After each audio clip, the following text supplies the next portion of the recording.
Hi guys, as many of you know, the Winter Update 2023 test server has started and we have all of the information about the update.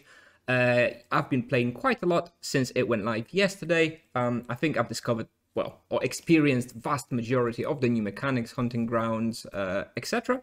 So I thought I would make a quick video sort of summarizing the Winter Update, maybe reviewing it in some way, and also providing some commentary saying what I like and what I dislike about some parts of the update. Just to give you an idea of what's to come.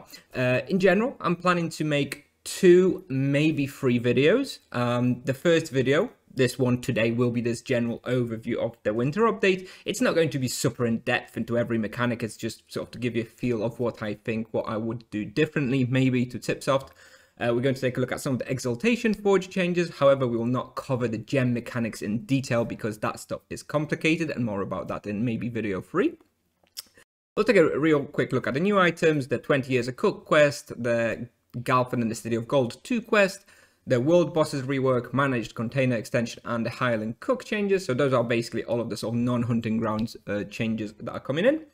In the next video, which I will make probably tomorrow or the day after, I will review all of the new hunting grounds. I have been to all of them already on my EK. And I have some thoughts on them. Obviously, you know, this is still the test server, so a lot can change. Anyway, I will still give you all of my thoughts about those new hunting grounds in the video tomorrow, so make sure to come back. And then video number 3, maybe I will do an in-depth guide slash review of the new gem atelier mechanics in the wheel. Because let me tell you, that stuff is quite complicated. I had to, you know, spend like half an hour on it to understand most of it. I probably still don't understand everything, so I'm thinking about making a video like that. However, that video will be difficult to make. That will take a lot of work, so let me know in the comments if you think you would find that useful. And also I'll also be on the lookout to see if someone else makes that video, because if some other YouTuber makes that video, there's not much point in me making a duplicate. So yeah, I'll just be on the lookout. I'm not promising I will make that third video, but I'll try. Anyway, let's jump into the first video and into the Exaltation Forge changes. So, in the Exaltation Forge, we have 3 main changes. First of all, we have the gems. As I already mentioned, this is basically, you know, the extra replacement of some of the sockets in the wheel. Like I mentioned, I do not want to talk about the mechanics of it right now because it is super complicated. Just wanted to share what I think about the power level of it. And in principle, I actually love the idea of customization and having your own build, let's say. I really like adding new options for people to customize the characters and the skill wheel. So as a principle of this change, I'm very happy with Tipsoft. I think they've done really well. I think this is how they should be moving forward with the game, you know, allowing some customization to the players. So definitely big plus for that. The power level, I think, is around okay. I think it's maybe just a tiny bit too weak. I would maybe just make it a little bit stronger, but in general, it's okay. However, the big problem I do have with it is that it's very expensive and RNG dependent. While some of the high-end, you know, top gems, if you're really going to max out the wheel with the new gems, it's going to give you a lot of power. But on average, vast majority of players will probably not be able to get that much power because it's going to be super expensive to discover all of those gems, to find exactly what you want. Again, I don't want to get into too much into the mechanics because this depends on the mechanics, but let me just tell you that to get something really good, just what you want, is going to be really expensive. So I think it's too expensive.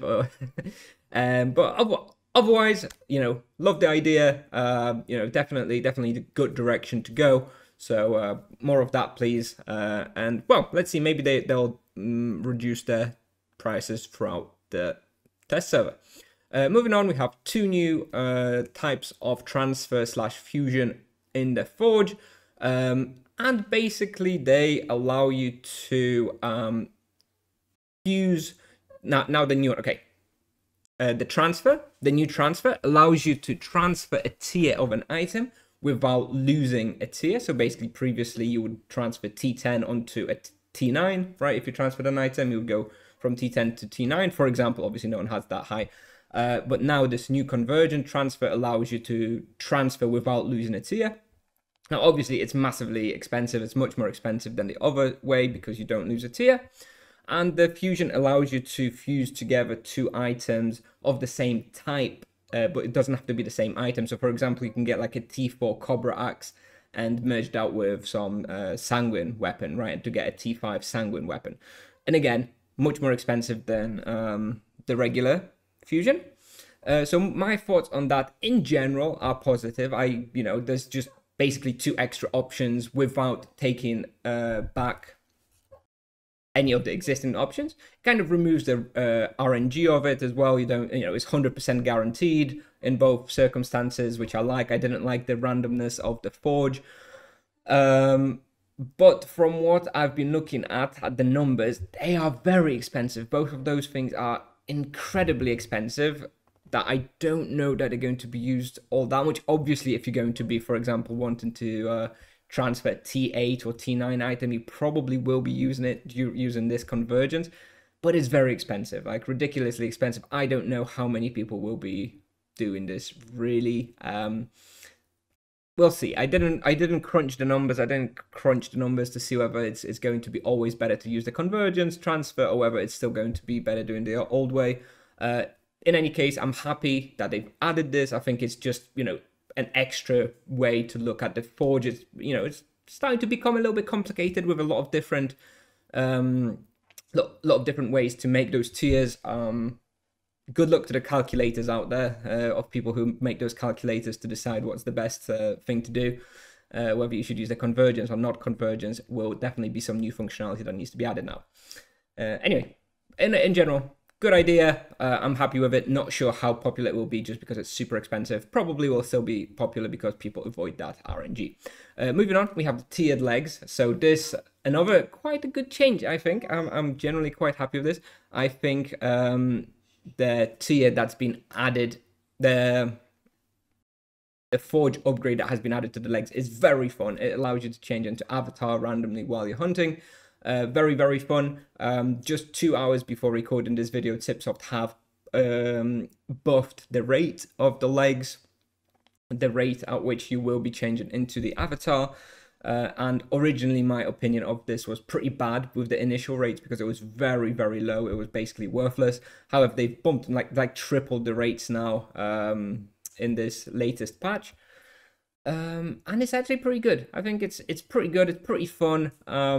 It's very RNG dependent on triggering these tiered legs, so it's not going to be like super reliable. I think, the fatals and the dodge are probably still better. If I was to rank the best forge upgrades, the legs would probably not be top 1, top 2. I would definitely, they're sort of near the bottom, but they're very fun. I really like the fun mechanics because I really think it adds something extra to the game. I always I always dislike when it's just like plus 1% damage, plus 2% damage, on the gear or whatever. I think that's super boring. But this I'm super happy with.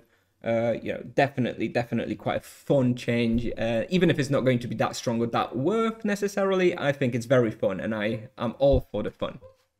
So, moving on, we have new items. I'm not going to be diving into all of them right now. I'll just say that there is 12 total new items, 3 for each vocation. 8 are obtainable from Ixupan, presumably from the final boss of Ixupan. I haven't got that far. And 4 from the new Dragon Lair, again, from the final boss. This is the 20 Years a Cook quest for the Dragon Lair and the Galfin quest for Ixupan.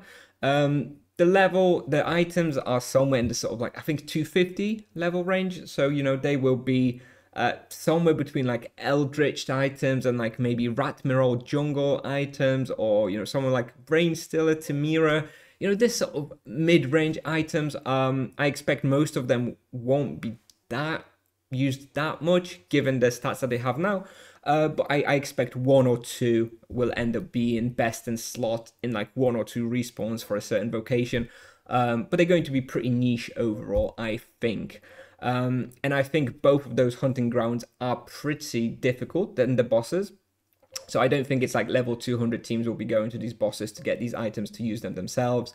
So ultimately, I would expect the value of these items not to be too high, but they're okay. It's just an extra, extra little bit of gear that you can fit in here and there. Probably won't be replacing any of your soul or sanguine gear with any of these though. Moving on, we have the 20 Years a Cook quest review. I will not be talking about the hunting grounds here. I will just say that I've completed the whole quest. It takes you about an hour to complete it. There are a couple of tasks which will require at least a few people. I don't think you can do this quest solo. I just don't see it as being possible. I think you probably need 3, 4, maybe even 5 people for one of the quests.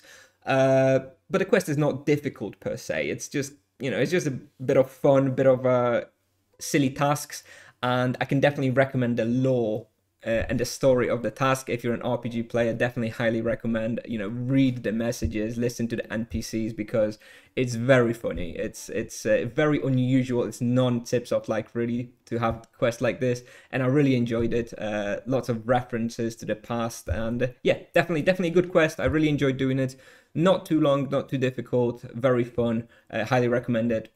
If you like this kind of stuff, maybe don't use the spoiler to start with. Just try and figure out, what to do through the NPC chat. I thought that was quite a fun way to do it. Moving on, we have the Galpin and the City of Gold 2 quest. This one I enjoyed a little bit less myself, and I'll admit I haven't yet finished it fully, but just in general, hunting in those new areas and trying to figure out the quest, it wasn't as fun as the previous one. It wasn't, it wasn't terrible, but I found it a little bit boring. I don't know. I just didn't enjoy it as much, so I'm not going to give this one as much of a thumbs up as the previous one. It's okay, it's basically just another hunting ground with another boss at the end, and not much more to it. So yeah, just get out the way, get the boss killed, and that's about it. Moving on, we have the world bosses rework. So for those of you who don't know, Tipsoft finally realized that the old school world bosses were dying too quickly and were way too weak. So I think it's Ferumbras, Orshabal, Morgoroth, and Gazbaran, those 4 that Tipsoft is buffing the health of. Yesterday, the first Ferumbras I saw on the test server died in about 5 seconds.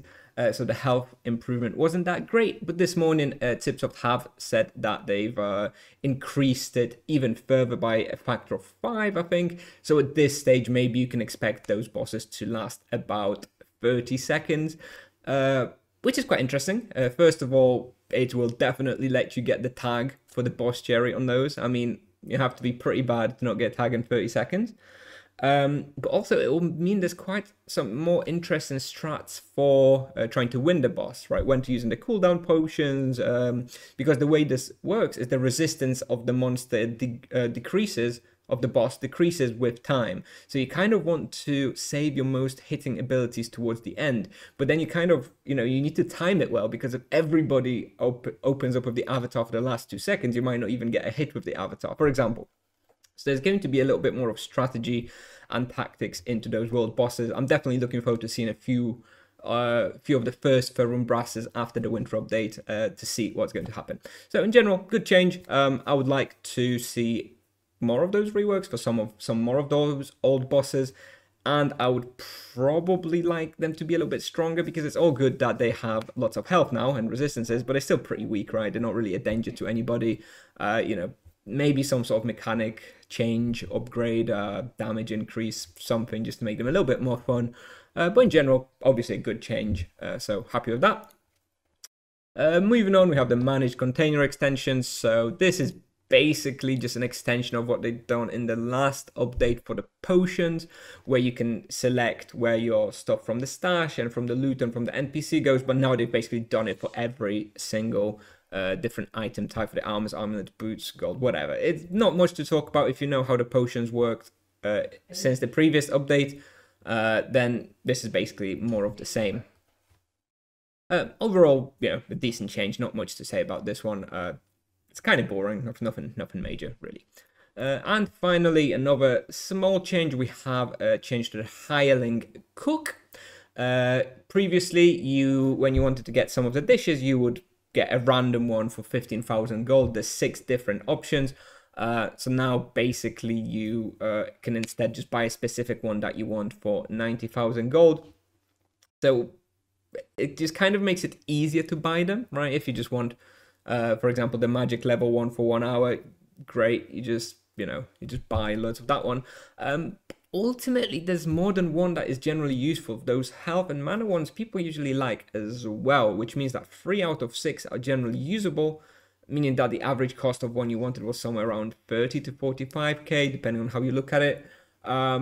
So I don't know whether I'm going to be using this. Probably not, because, you know, on a long enough time scale, you will still get the same amount of the one you want, right? For the same amount of money, for the 90,000, but you will also get extra ones that are slightly less useful to you, but still useful a little bit. So, it's a good change, right? I'm not going to complain about it. Again, it's just a new option for those who want it. Personally, I probably won't be using it. I'll probably continue using it the way I have been using the NPC hireling cook as I have in the past, just because the value isn't there to do it in this new way.